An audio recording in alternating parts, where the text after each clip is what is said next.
గాయత్రి ఏం చేస్తున్నావు? ఏంటి అవి అవి చూయించు.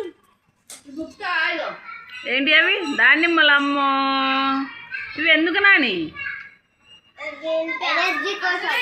ఎనర్జీ వస్తుందా?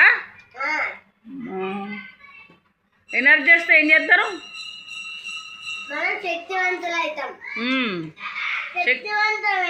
శక్తివంతం అయితే బాగా చదువుకోవచ్చు, మంచిగా నాలెడ్జ్ ఉంటది. అందుకే ఇవి